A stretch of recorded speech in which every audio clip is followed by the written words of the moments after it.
Welcome back to the Your Girl Yaz podcast, the podcast to listen to if you're a female entrepreneur who's ready to attract more fun, more money, success, friendships, and amazing clients into your business. Thank you so much for being here, and I hope I can add some more positivity into your day in this episode. Hello, everyone, and welcome back to a very exciting episode on the Your Girl Yaz podcast. I have been so excited to have Faye on the podcast. She is a self-love and sobriety coach, and I just think she is the most inspiring person. I just, from the moment that I messaged her, she's just been so energetic, so positive, and I just couldn't wait to have her on because I feel like we're very similar vibes. So welcome, Faye. Thank you so much for that introduction, and I am also so excited for this podcast, Yaz. I feel like we've been organising this for a while, since I was home, which was like Easter time. So yeah, this has been a long time coming, and I'm just really excited. Oh my gosh, that was ages ago, wasn't it? It was, but you know what they say, things that are worth waiting for are the things that are absolutely incredible. Yeah, 100%. And I feel like as well, just from me and Faye's chats, I just know that you have so much knowledge, and I feel like it's really from a place of love and from your experiences why you're helping women. So I would love to kick off, my love, hearing a little bit around you and your journey so far, and what you're doing in this space. Yeah, so thanks so much. So I'll introduce myself. So yeah, like you said, I am a sobriety and self-love coach. And I think my journey started, well, even going back to when I was a lot younger, I always knew I had quite a problematic relationship with alcohol. I was one of the girls who would always take it too far. I remember this one time I had a job, I was about 15, I worked in a cafe, and the manager took me out for a few drinks. And obviously, I'm a tiny girl, so a few drinks, like I get absolutely obliterated. And honestly, the next day, I just remember waking up at my dad's house thinking, how on earth have I woken up at my dad's house? And I was there shouting at my dad, and my dad said, your mother called me because some guy dropped you off in a Porsche, and apparently I fell out the car, and my mum just was going mad and just didn't know what to do with me, and she had to call my dad, who lives ages away, and he had to come collect me. And he ended up bringing my two brothers to his house, and my brothers were fuming with me as well because we didn't like to stay at my dad's because it was just so out the way. So I've always had this really problematic drinking, like binge drinking is my thing. I used to just drink to black out, and I don't think it was on purpose. Like, it really wasn't on purpose, but I'd say like 80% of the time, if I drank, I was drinking to black out. And the thing is, though, I met my boyfriend partying, and he's absolutely amazing. We've got a gorgeous relationship. But when we got together, we ended up coming away from the party scene, and he started getting into marathons, triathlons, and he's even done Ironman. Like, he's absolutely amazing. And he used to take these breaks from drinking, and he used to be so energetic, so motivated.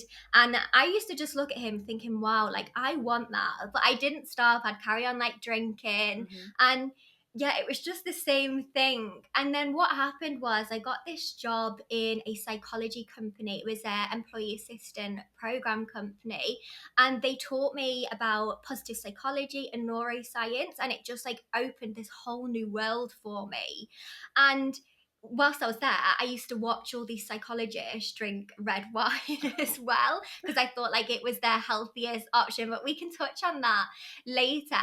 But from working in that environment, learning about positive psychology and neuroscience, I wanted to have my own positive psychology business, because I learned positive psychology. It's like the science of success, happiness, reaching your true potential. So I found this course. It was Nick Pigeon's course. I did that. And whilst I was studying, I actually didn't drink, Yaz, and honestly, I felt incredible. If like literally, it's positive psychology, it's a science of unlocking true potential. That's how I felt. I felt amazing, and I was so excited to show other girls this and coach other girls through reaching their potential. But the thing was, when I went to launch the business, because I was also celebrating getting my certification, I started drinking again. and the business launch flopped. Like, it absolutely flopped because I was drinking all the time. Like, I would rather go out and drink than work at the business. I was going out with friends.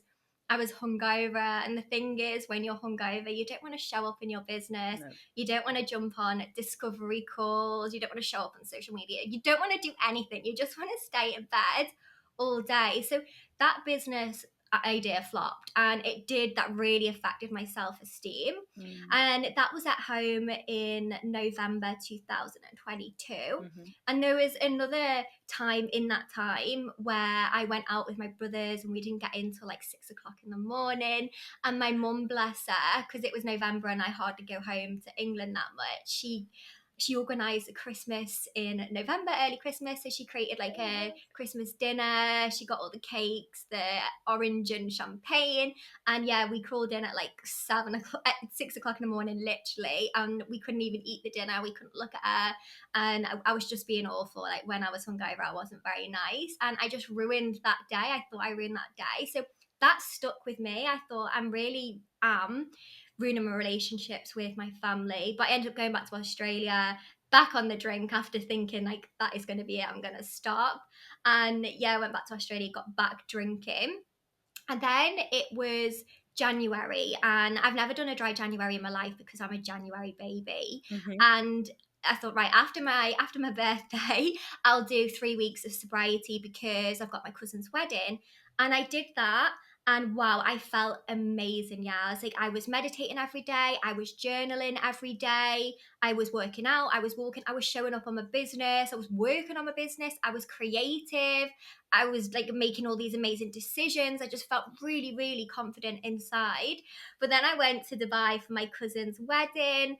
And yeah, I went on the plane with this intention that I'm gonna stay consistent with my meditating, my journaling, my working out, my walking. And I really had this intention to spend time with my mum and family just because I don't spend time with them. I don't see them living in Australia. Mm. And that first night I met everyone, blacked out. I don't remember getting home, and it was just continuous cycle. And then the the wedding, I was really, really conscious of my drinking just because I know what my drinking is like. And there's loads of pictures, and I've got like a water in one hand and a prosecco in one, just because I know I had to be so, so careful. But yeah, at the end of the wedding, I was just blacked out. And the final straw of my drinking was the last night of the holiday. And yeah, sometimes when I used to drink, I used to get a bit gobby, a bit too big for my boots. And basically, I seen something I didn't like. And yeah, in the end, it just triggered me. And yeah, I caused a tiny bit of a scene, well, a big scene. And my mum put me in a taxi. I didn't get to say goodbye to my stepdad, my brothers, my family, my cousin who had the wedding, like nobody. I just got put in that taxi. And then the next morning, I was flying. And on that plane, I was reflecting, thinking, my intention, like, what have I actually achieved? How have I stuck to it? I didn't stay consistent with meditating, journaling, working out, walking, seeing Dubai, or even spending time with my mum because I was either blacked out or in bed hungover. Like, I didn't achieve any of my intentions. And then on that plane, I just thought, like, if nothing changes, nothing changes. So I decided then on Valentine's Day, which I didn't realize until like 3 months later, that I was going to do 6 months without alcohol. And yeah, here I am, nearly 2.5 years later, sober. Wow. Oh my goodness. I feel like I can really, really relate to so much of this story. I feel like I just have so many occasions like yours. I actually did such a similar story when my family threw me like a massive going away party to go to Australia. Didn't realize I was in Devon, went out all night with some like random people, got up, went home at like 7 in the morning to my and then my mum was like, well, we're throwing you a party today and it was going to be all a surprise and you're too hungover. And I was just like, oh my gosh. So I've really like I feel like I've traumatized myself so many times. And it's although we can like talk about it, it is really traumatic because not remembering things, the constant blackouts, it catches up with you. And you just like, I'm quite close with my brother and he likes to party as well, and we'd go out, and it's just like it really does catch up with you. And all of a sudden you're like, oh my gosh, like how have I got more? I feel like all of the horrible traumatic things in my life have happened from drinking. So I've also done like sober stints. And when I I went to a self-love retreat in Bali, and the day before I got in a big bike Wow. accident, because I just went on a massive night out. I got everything stolen, was literally had to go to hospital, and then I walked into this retreat the next day with cuts all up me Oh my and God. no phone, and they're like, "Oh my gosh, who is this girl?" It's just like strolled in, still pretty Oh much yes. so drunk. So and that at that point I was like, if I carry on like this, like I'm gonna die basically. That's how serious it got. So um I really, really relate to your story and everything you're saying, and I just feel that's why I really, really wanted to have you on, because I think for women, it's not talked about enough how traumatic it can feel when you're someone that blacks out and you're someone that wakes up and doesn't remember things, because it's not normal. It's not. That shouldn't be our lives, having to sort of go through that, and then the self doubt, the horrible things you say to yourself after going through that. It's like the worst thing in the world. What I would say to myself. So I guess, sort of hearing a bit more about your story, what was that switch like for you? And I guess, what did you do to stick to staying sober? Wow. Firstly, when was this trip was to Bali? Was this with your trip to Australia?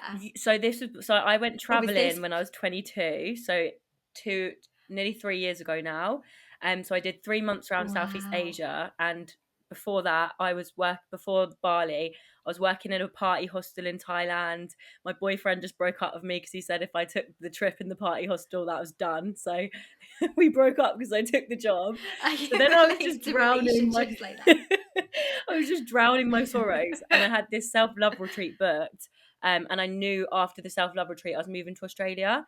So I was like, at this retreat, it was the first time I was sober. I didn't have a phone. So I was like, right, I'm gonna actually decide to sort my life out. And I knew in my head, it was like, if you carry on drinking, you're never gonna get where you want to be. Or if you stop, all of your dreams are gonna come true. And I stopped, and here we are.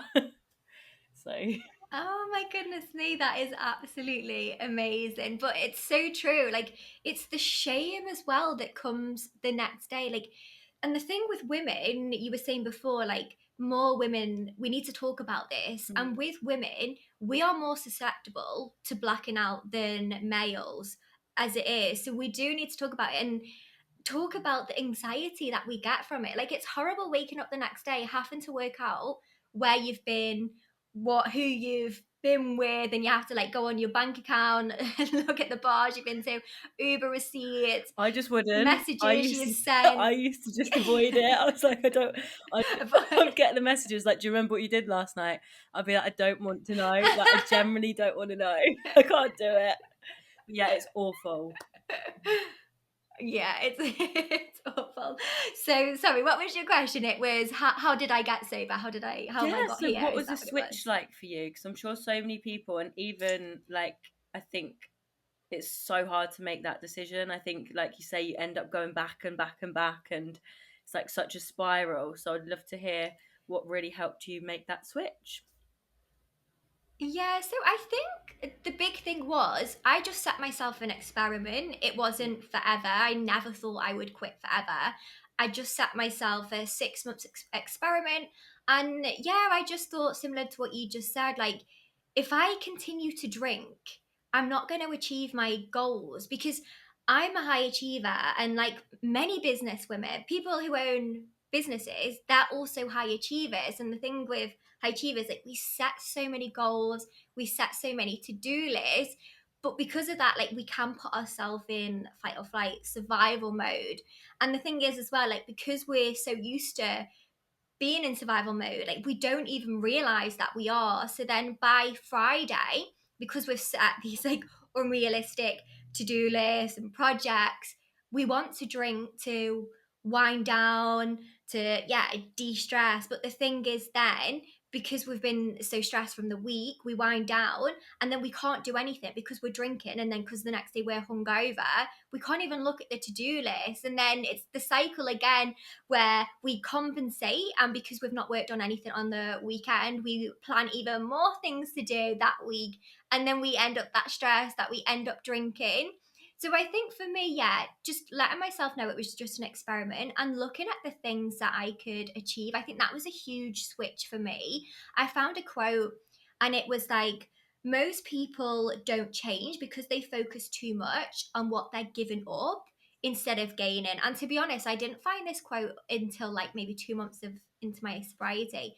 And when I really started focusing on everything I was gaining, everything shifted. Like I realized, like, oh my god, my nervous system is actually regulating, and with a regulated nervous system I was able to focus on the gains, which was like, I'm more creative with a regulated nervous system.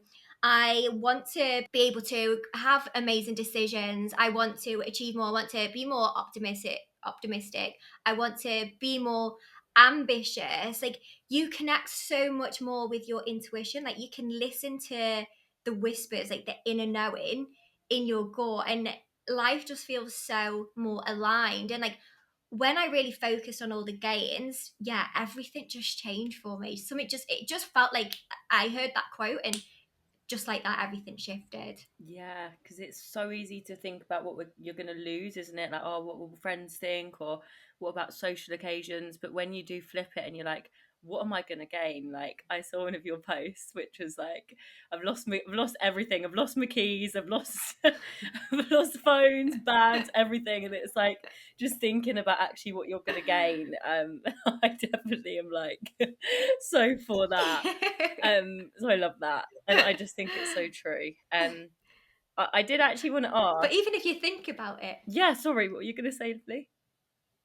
so I was just going to say, even if you think about it, like, can you think of like one of the proudest things you have done whilst drinking? Because I can't think of any proud moments of me whilst I was drinking. No, apart from trying to attempt the splits and stuff like that. Do you know what I mean?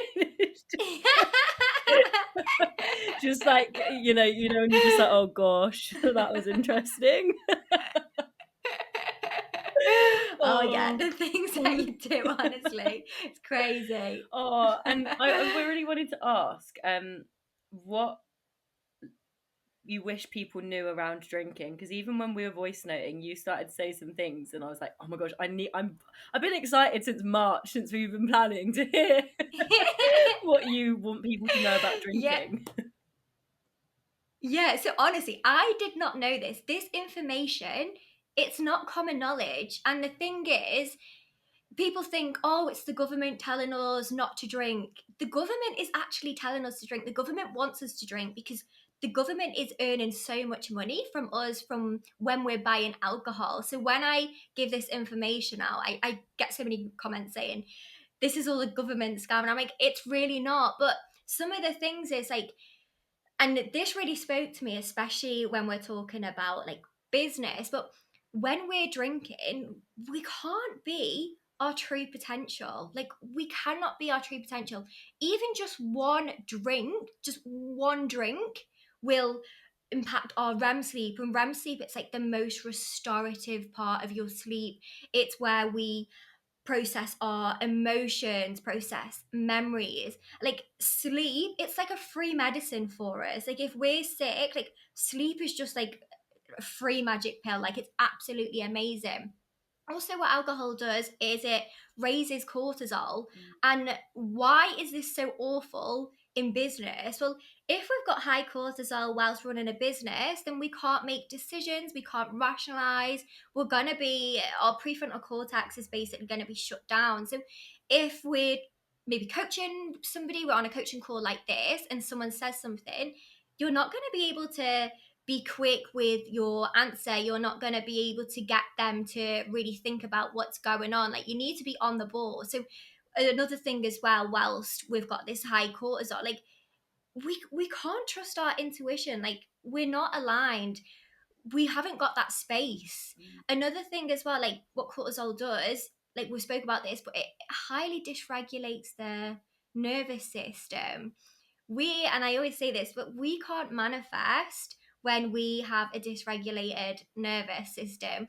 We don't even think that we are confident to receive. We don't think that we can show up. Like, when we're dysregulated, we don't want to show up because we're constantly in fear. We're constantly in shame. Another thing as well, sorry, this is my No, ADHD brain. I've got so many I things know, to I'm say, loving but it. another thing is another thing as well, and I think this is a really important point just because I think of the drinking styles of me and you. I'm probably most girls I speak to have this drinking style, but Mhm. when we're constantly blacking out and we're waking up the next day, we don't know how we've got home, we've lost our bag, we've lost our phone. Like that is, it's stressful. It's so stressful as it is, because like when you do lose your phone, I don't know how many times you've done this, but you can't connect your Apple ID, and then you can't get onto your bank because you don't know your security password. Like it's so stressful. But not just that though, it's the shame that comes with it, getting stuck in that shame cycle. That is awful for shutting off your prefrontal cortex again. Like you're not able to think clearly, you're not able to make decisions based on being optimistic. Like all of your decisions then are really fearful. Like every decision you make then, you're constantly doubting yourself. Whereas on the other hand, if you have got the regulated nervous system, you're making decisions because you are aligned, and you're making decisions because you feel confident. So yeah, I think they're just really, really powerful things. And other things as well, like alcohol really impacts your immune system. Mm. And for a business owner, we really need to have a good immune system, because we're self-employed. Like if we can't show up, most of the time our business can't run. And alcohol really impacts that. What alcohol does is, like, we know what alcohol is. Alcohol is, it's basically a disinfectant. Like it's in the hand sanitizer. And what does hand sanitizer do? It kills good and bad bacteria. And if you think about that in your mouth, if we're drinking the alcohol, it's killing all good and bad bacteria in your body. So, for example, high achievers, we probably do eat so well during the week. We're probably eating really whole food, really nutritious food, and on a weekend, we're having that glass of wine to wind down. But it's killing all of that goodness that your gut has made, all the good microbes in your gut. Like alcohol is absolutely killing that. So yeah, it's just it's crazy. You cannot, I honestly believe you cannot be your true potential whilst you're drinking, because just one drink will affect that. And it's not just that, it's like, yeah, showing up on social media. It's so difficult to show up on social media when you're in the self shame cycle, Mhm. when you feeling imposter syndrome as well, because that's how I felt with the first coaching business, the Unlock Infinite Potential. Like I was thinking, I am trying to teach girls how to reach their true potential, but like I do not feel my true potential right now. I feel an imposter. Like how on earth can I teach people it if I'm feeling anxiety, if I'm feeling doubtful, if I'm thinking, I'm just feeling absolutely awful. The hangover is hurting my body so much. It's just, yeah, it's just awful. It really is. Honestly, I just feel like every single point that you've made is, I just think there's so many people that need to hear it. And recently, like I've had quite a few clients message me around going sober and drinking less, and not always like going completely sober, but just like, yes, I need to sort out my drinking, or I don't want to drink anymore. And it's such a, I think it can feel like one of the scariest decisions. And I remember once one of my friend's boyfriends, when I was in Australia, I wasn't drinking, and he was like, "Oh, you," in front of everyone. He goes, "Oh, you're not drinking because you think you're better than everyone. Think you're better than all of us, do you?" And I was just Oh sat my there, God. like it can feel really scary, because it's like all of a sudden you have to have such a backbone, because it's one of those things, like if you didn't smoke, people would never say like, "Oh, why aren't you smoking?" But like with drinking, it's such a big thing. It's like, why don't you well, I don't know, I don't think it is as much now. I think a lot more people are open to it now, but I do still think there's it's such a taboo thing. And I am blown away by what you were saying there around the government, and how they want us to drink, like they want you to not be on your best performance and behavior, and it's just crazy. Yeah, most charities are actually funded by alcohol companies. Like, for example, going back to the red wine. So, when I was working with the psychologist, I just saw them all drinking red wine, and I was thinking, oh my God, like, I'm going to drink red wine. It's obviously the healthiest red wine.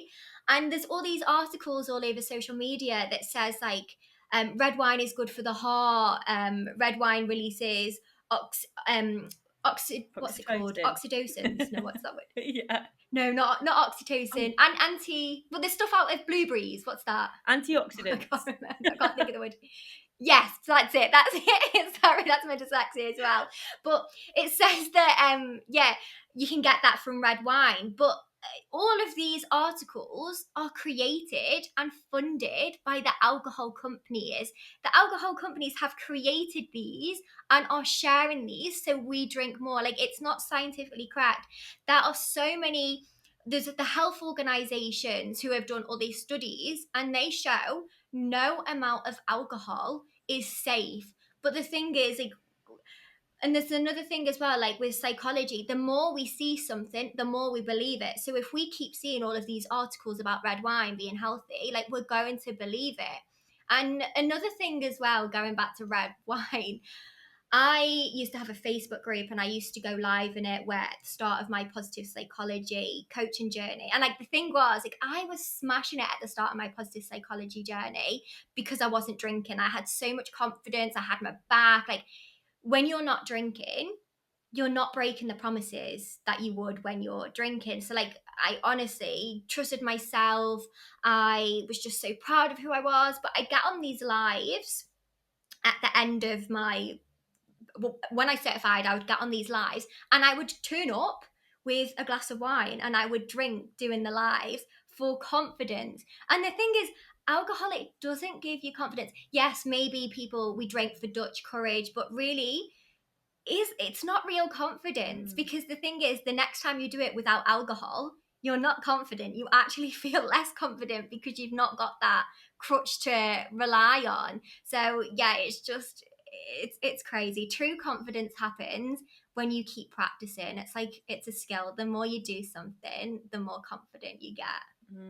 And I feel like you really do practice what you preach, and like, even from looking at your social media, it just looks like you've filled your life with so many things that bring you joy. So, diving a little bit deeper into your journey a bit more, and the journey since you've quit alcohol. I mean, I'd love to hear the positive effects and the positive things that have happened in your life since you stopped drinking. Yeah.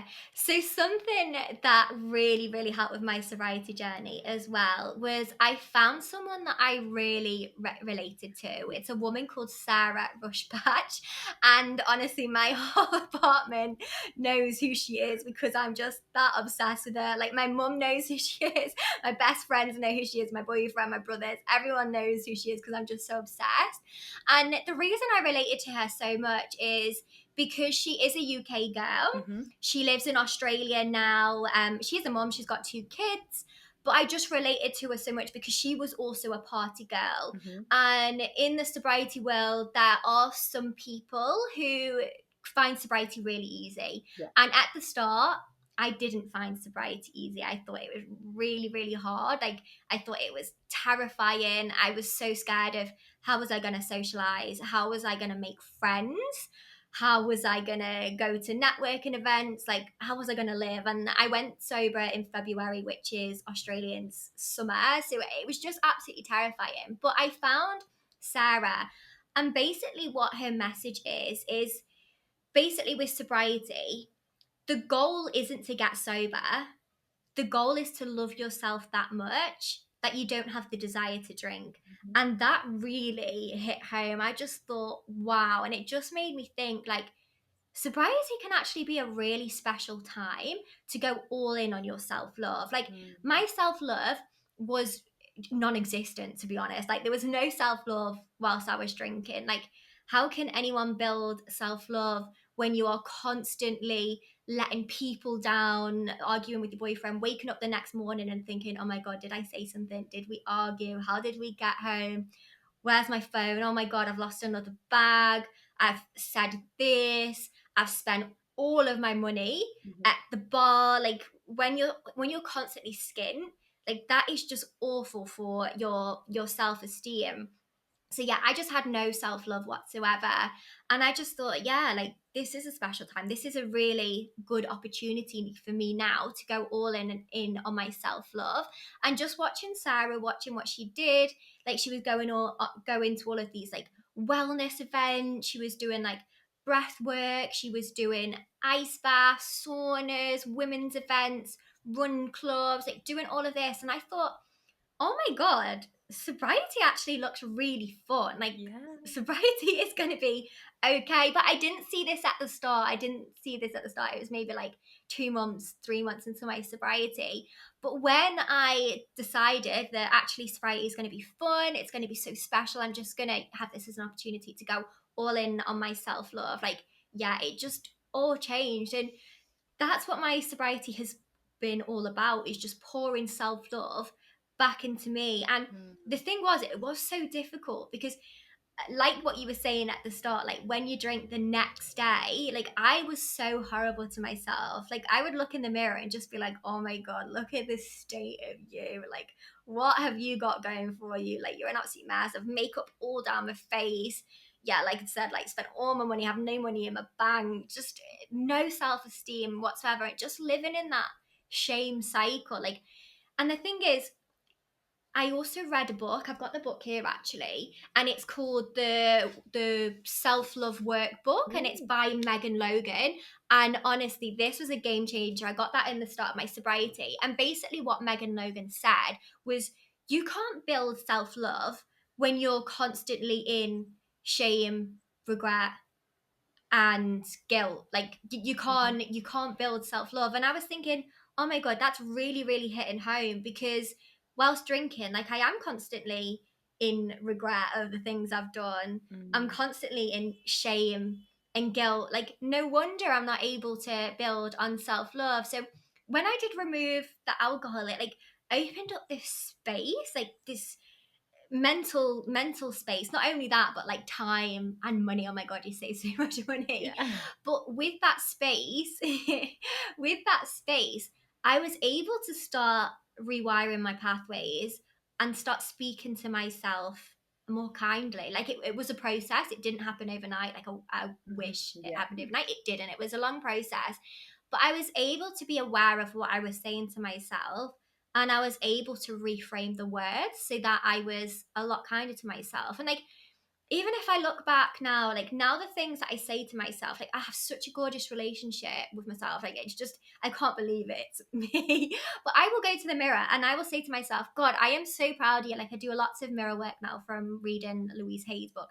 Whilst drinking, I would have said, no, not doing that. Like Mhm. that's so cringy. But being sober, I don't know. I try a lot more things. Mm. And yeah, I'll go to the mirror and say, I'm so proud of you. You're doing so well. You're looking at the bigger picture. Like, well done you, and probably like give myself a hype talk. Like I would have never been able to do that in whilst I was drinking, and I just wouldn't have believed any of that. Like there Mm. was nothing really for me to be proud of whilst I was drinking. Yeah, and it is so true. It's such a journey, and anyone that says it's easy, I don't know. I don't think it's easy.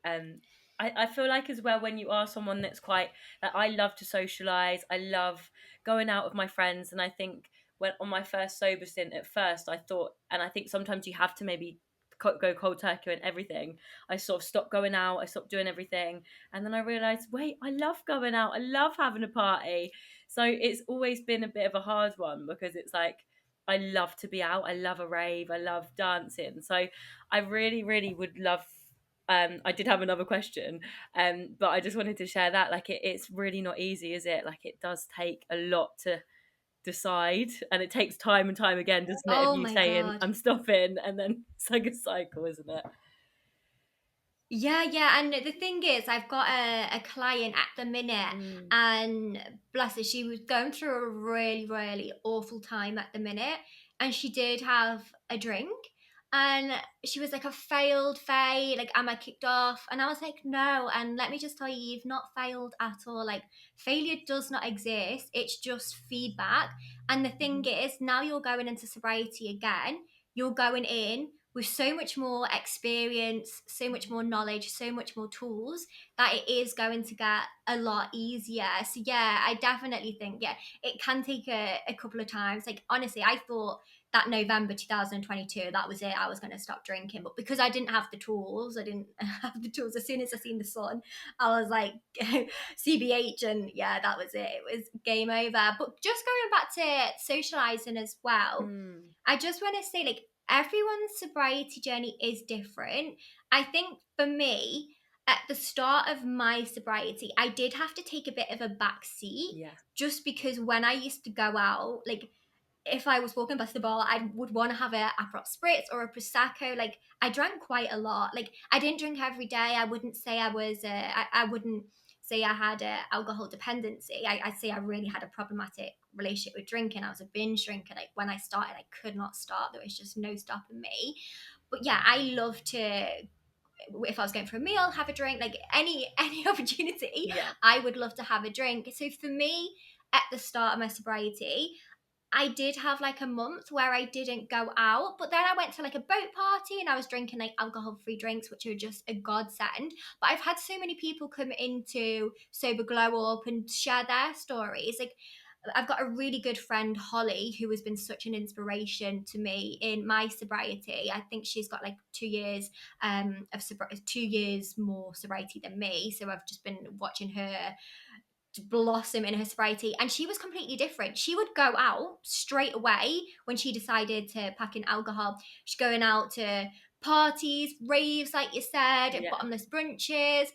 On New Year's Eve, she even had a party, like a full-on party, which was like a 24-hour party, and her flatmates like crashed, and she stayed up It's so and hosted the true. party. Like, yeah, everyone's so different. Like, you just have to feel into what you want, Mm. and yeah, you'll know what's best for you. But you can try it. Yeah, it's just best to see how you feel. You'll know. Yeah, and I think the word you said at the start, experiment, because I always say everything in business with my clients. I'm like, you've got to experiment, and it was the same for me with when I went fully sober. Of like, I would be the last person standing, like, and I think I had to, it was such a lovely lesson to myself that forever it wasn't the drinking that I liked, it was the socializing, it was the going out and dancing, and you don't need to have a drink to do that.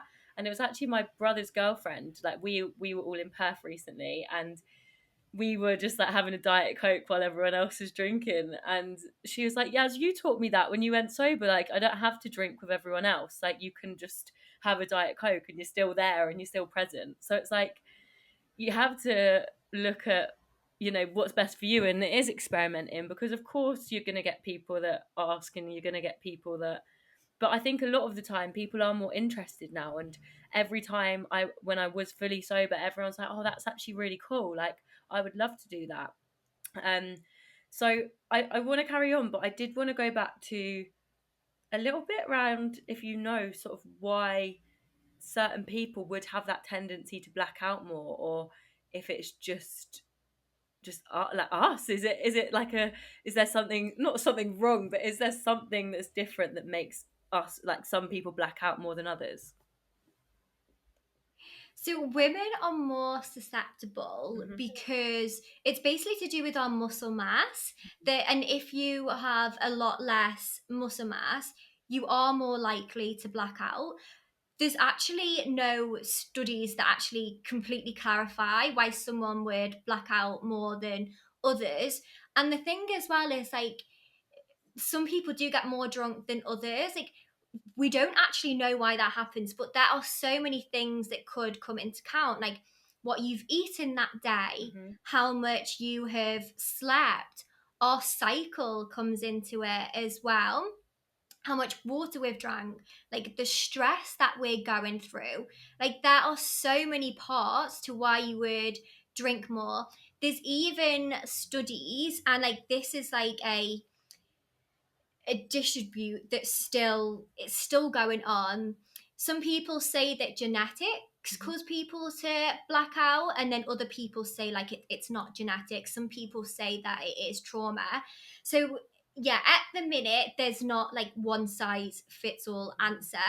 There's loads of compartments to it. And something I found in my sobriety, I actually read this in Millie Gooch's book, the Sober Girl Handbook, which is absolutely incredible. But basically what she said is, are you someone who blacks out almost every time when you drink? Because what Dr. Julie Newman explains is, while a single blackout might just mean that you drank too much, repeated blackouts can signal a growing risk of alcohol use disorder. Most people are scared enough by blackouts to cut back or even stop drinking. But if you keep drinking despite the blackouts, it could indicate a alcohol reliance. And for me, when I read that, I was like, shit, like the things I have done in blackouts, and I've still continued to go back. Like one blackout, I split my chin and cracked my teeth. And the next day, I went on a holiday. I went to Portugal with my sister.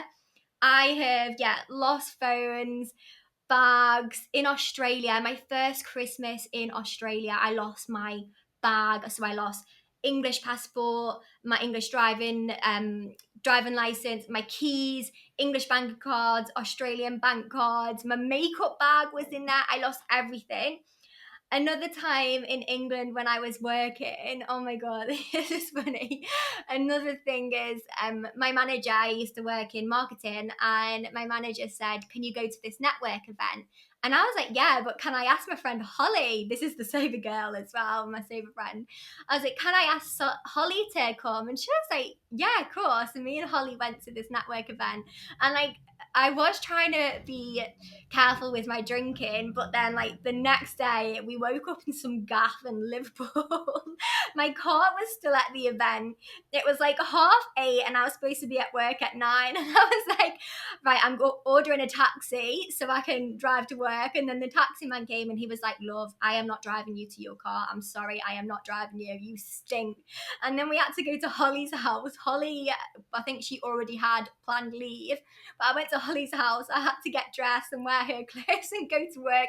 And everyone was like, "Are you wearing Holly's clothes?" And I was like, "No, this is mine." And I went to work late, and it was just so sore. So yeah, it's like all of these horrible things happen when I'm in a blackout, but I kept going back. And it's just like, it's crazy how many times does it take to for you to give up drinking. And I think my message is like, you don't need to hit a rock bottom. Like, you can just have this empowered decision to just remove alcohol. And like, when you do, my god, you can pour so much love into yourself, and your life will honestly get so much better. Oh my gosh, I honestly, I think I can connect, and I'm sure if I can, so many girls can connect with everything that you're saying. And it makes me so emotional. It makes me so sad because I think of like the young versions of us as well. Like, so young, I started blacking out. I remember, I think the first time I went out, I was like in a field, and my dad had like, he got a phone call because I was just throwing up over myself on the floor, Oh and he my like had to god. get me a hotel because he couldn't take me back to my mum's. And like, and there's just so many occasions like that, and I look back at my whole teenage years, and like, and it's like, how did no one ever stop it, or how did, or you just hide it, wouldn't you? It's just like, it's so awful to think back at, and it's something that can give you so much trauma and shame, like you say. But when you do take that power back and you decide, like, actually, I am going to make decisions for me, I am going to take responsibility of this now, and look at what I want, and look at, I had to really look at the longer picture of like, what is going to happen if I don't make a decision around this. So yeah, I just feel everything you're saying. I'm just so sad for the younger us, but also it's like, when you get to the other Yeah. side, it is so beautiful, and your whole path opens up. Like for me, having my business and getting to help other women, and it's the most empowering thing, being able to help other people. And I wanted to touch on your lovely program that you run, and maybe what's involved and how it's helped other girls with their journeys of sobriety. Yeah, and I just want to go back as well, Yas, before you said that you was with your, was it your sister-in-law, and she was like having Mm. a glass of Coke with you? Yeah. Like, it's crazy how much you inspire other people when you're not drinking. Like, when you're not drinking, you give permission to other people not to Mm. drink. And I feel like the thing is, like, we sometimes we go to an event, like this is previous drinking me, like go to an event and actually I don't want to drink because I do know what I'm going to be like the next day. I do know that, to be honest, it's not just going to be the next day I'm hungover, it's going to be like the whole week that I'm going to be hungover, and it's just going to be completely writ off. And like I used to go to the event and still drink and just get absolutely blackout drunk. But what I've noticed as well is now I do go out sober and I see someone else and I start chatting and I say, actually, I'm not drinking. Then they say, oh, thank God, I'll sit with you. I won't drink. I didn't want to drink. So you give other people permission, which is, yeah, it's amazing. You inspire them and you give other people permission. I love that. Yeah, it's so lovely and so true, and like I just think so empowering. And I think from making those decisions, I was like, right, okay, especially like moving back to England for a bit, a few like a year or a bit more than that ago, maybe 2 years. But I was like, I need to make some new friends because I can't really go back into my old life now because I'm so different.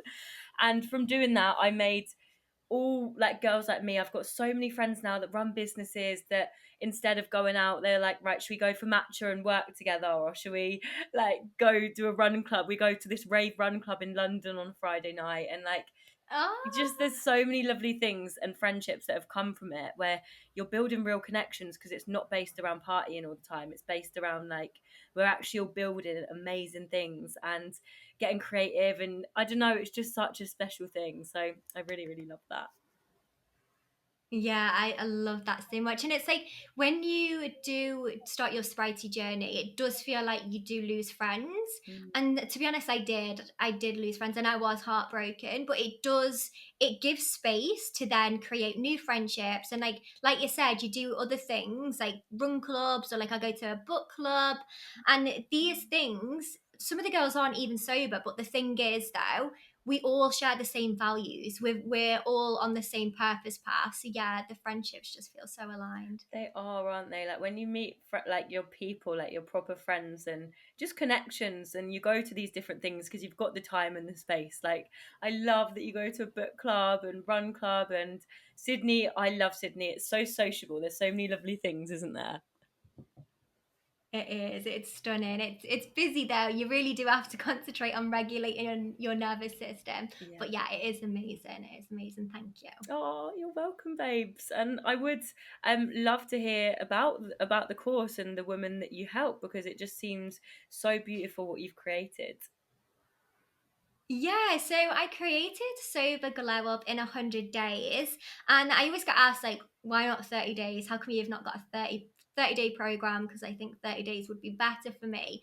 But the thing is, I just think with 30 days, you can't really fully experience what a sober life is like. You need to do the 100 days because yeah, you'll be able to go out to an event, you'll experience a sober event, you'll experience maybe, not that I want you to do this, but like life can be stressful at times and you need to experience stress Hmm. sober. So that's why it's 100 days. And in Sober Glow Up, it's split into two parts. The first part is just embracing sobriety, so teaching you how to self-soothe without alcohol, how to have fun without alcohol, socialize without alcohol, how to navigate a relationship sober, because that can be quite challenging, especially if your relationship was based on just drinking. And for the single ladies, it's to try and help you look at what you want in a relationship. So that's part one, looking at like emotions as well. And then part two is about going fully in on your self love. So Hmm. it's looking at your self talk, it's becoming your biggest hype girl instead of that inner critic where, my God, when I was drinking, I was constantly living in my inner critic. But yeah, so we look at self talk, we do self compassion, so becoming your best friend. We look at reinventing yourself, as well as like discovering who you are. We look at goals. Yeah, it's just got everything that you would need for Yeah. your sobriety. And some of the wins from the course is like, One of the girls has done a sober wedding. One of the girls has started a business. There's mums in the groups who are enjoying wind down routines, going on sober holidays. Yeah, honestly, it's just absolutely amazing. Yeah, and the girls, I think when you're in a community of like minded, you inspire other people. And yeah, it's gorgeous. It's really, really gorgeous. Honestly, it sounds absolutely stunning. Like, I just think it's so lovely you being able to be that person and really step up, because it's not easy as well putting yourself out there and talking about it sometimes, because it's like, okay, once I put it out there, it's sort of like there's no going back, is there, a little bit? It's like, right, this is me. So Yeah, honestly, at the start, I was like, oh God, can I talk about that? Can I not? And like, it took me a while to be able to talk about it because some of the things I'm like, oh my God, this is so cringy. I don't want to mhm. talk about it. But to be honest, it does help. When you start talking about it, a lot of people can relate and a lot of people feel safe and understood. And then it helps them to start thinking about their sobriety journey as well. Mm. It's so amazing and so true. And I think I would love to hear if you're doing a bit of a big sister chat to anyone that's maybe related to what we've spoke about and is like, okay, I get it, I hear, but what do I do? What would you say to that person?